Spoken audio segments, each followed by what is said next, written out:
dizer que existem políticas públicas que, na prática, transferem dinheiro dos mais pobres para os mais ricos, algo que certamente não deveria acontecer. O exemplo clássico, não fui eu o autor do termo, é o BNDES, que durante muitos anos remunerava os depósitos dos trabalhadores a taxas inferiores às taxas de mercado e emprestava para empresas a taxas também inferiores às de mercado. Então, quem aplicava dinheiro a uma taxa mais baixa estava sendo prejudicado, e quem tomava dinheiro emprestado a uma taxa também mais baixa levava uma grande vantagem. Existem outras instâncias. O imposto de renda no Brasil tem algumas brechas importantes que são relevantes. A mais famosa dela aparece muito na discussão com o apelido de pejotização, que vem de PJ, de pessoa jurídica. Então são mecanismos como o Simples no imposto de renda, que permitem que pessoas que ganham até R$400 mil por mês façam a sua declaração a partir do Simples, na medida em que elas se transformem numa empresa. Pode até ser uma empresa de um funcionário. E é isso, como o dividendo é isento aqui no Brasil, elas acabam pagando, por exemplo, advogados pagam um imposto de renda de aproximadamente 4% da receita. Eles normalmente têm algumas despesas, mas a alíquota de imposto de renda que acaba sendo paga na prática é de um dígito. E são pessoas que ganham, 4.800.000 por ano, está lá no top 0,1% da distribuição no Brasil. Então são políticas como essas que precisam ser revistas. Elas têm uma característica assim que pode se chamar de venenosa do ponto de vista social, do ponto de vista do debate da política pública no Brasil. Eu não sou a favor de propostas radicais, imposto de renda de 70%, mas eu penso que o que nós temos, em particular, dada a nossa distribuição de renda, não faz o menor sentido.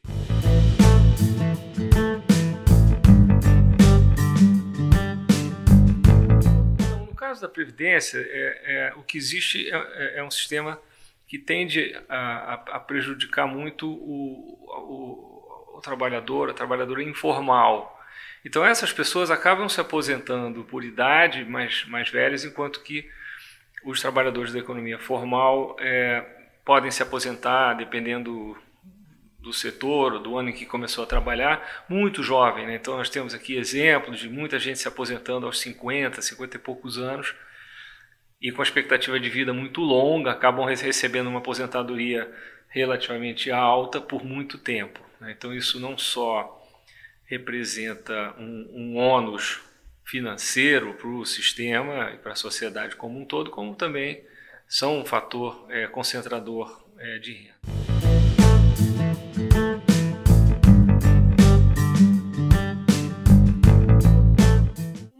Um receituário liberal, ele tem, e eu acredito nisso, ele tem como âncoras principais a ideia de igualdade de oportunidade, que no Brasil passou longe. Então nós temos que trabalhar muito nisso.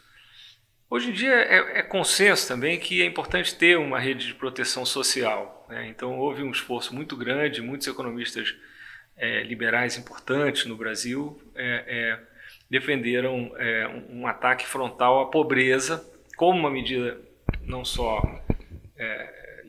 que tem uma componente de compaixão social, mas como também como algo que tem uma lógica que vai além da igualdade de oportunidade, embora também contribua nessa direção. É mais ou menos consenso entre os economistas com esse perfil que alíquotas de imposto muito altas acabam atrapalhando o funcionamento da economia, tendem a ser um fator que desestimula a produção, o empreendedorismo, o esforço, E então essa é uma situação que também merece uma resposta clássica também, de concentrar o esforço no gasto. Eu penso que hoje o mundo caminha para uma posição um pouco mais equilibrada. Mesmo pessoas de perfil liberal como o meu acreditam que se pode e se deve, no próprio desenho da Previdência, no desenho das regras do funcionalismo, por exemplo, fazer reformas que, além de gerarem recursos para produzir ou caminhar na direção de uma igualdade de oportunidade, né, na educação, na saúde, na infraestrutura, na segurança, etc., mas também que possam, além de gerar esses recursos, mas elas próprias, vamos dizer, a reforma da Previdência, a reforma tributária, elas podem dar também uma contribuição na direção de reduzir as desigualdades. Eu acho que o Brasil precisa das duas coisas e eu tenho tido ocasião de falar ultimamente sobre o tema. Eu montei uma palestra sobre o assunto. Assim, eu realmente acredito que uma noção mais antiga de que era preciso crescer antes para distribuir depois, certamente no nosso caso não faz o menor sentido.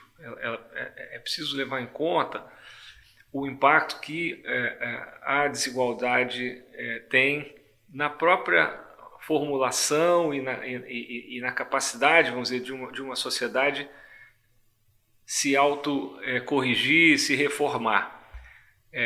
Essas aberrações precisam ser eliminadas para que o debate público fique mais desarmado e aí se consiga crescer. Na verdade, é claro que sem crescimento não há progresso social, não há bem-estar, mas a coisa tem que andar junto.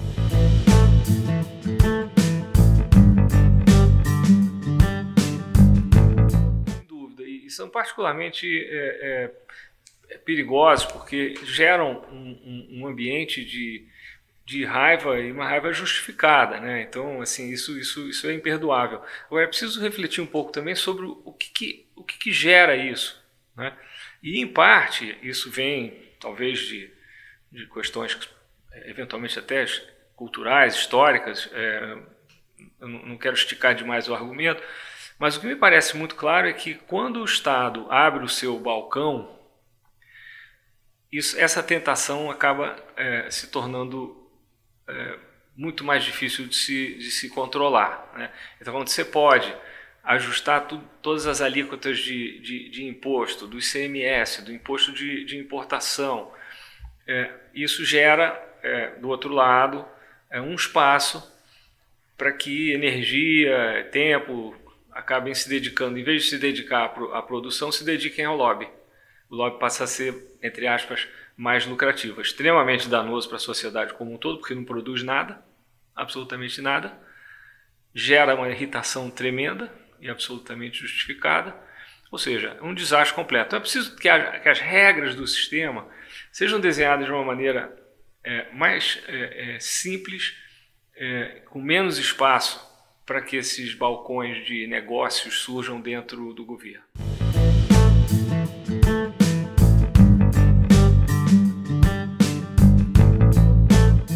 Eu acredito que a situação fiscal do Brasil inspira muito cuidado, é uma questão apenas de se examinar as estatísticas.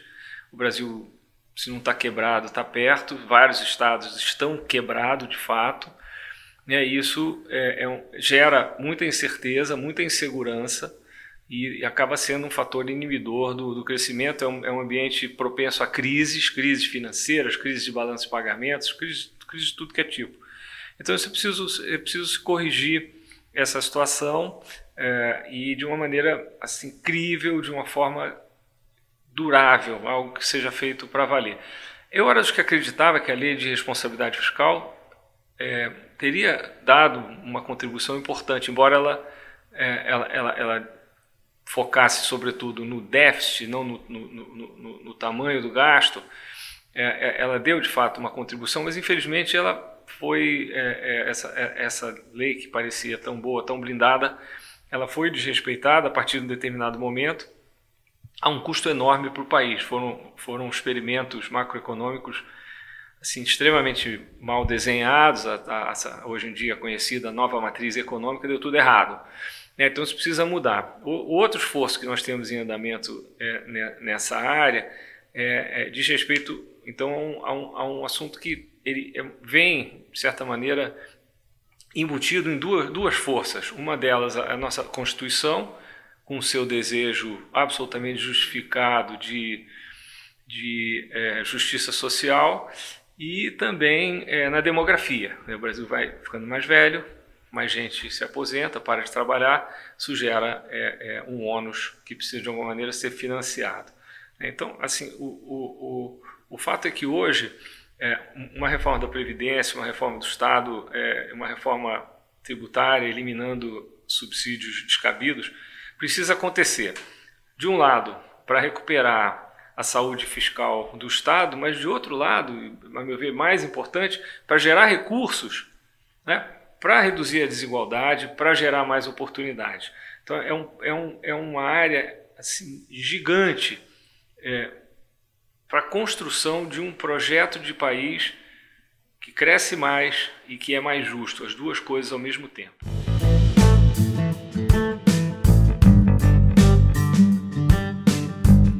É natural que haja algum grau de desigualdade, isso é parte do funcionamento de uma economia e algo até um certo ponto tolerável. O que não é tolerável é a desigualdade extrema e a desigualdade que advém de atuações que, no fundo, não são apenas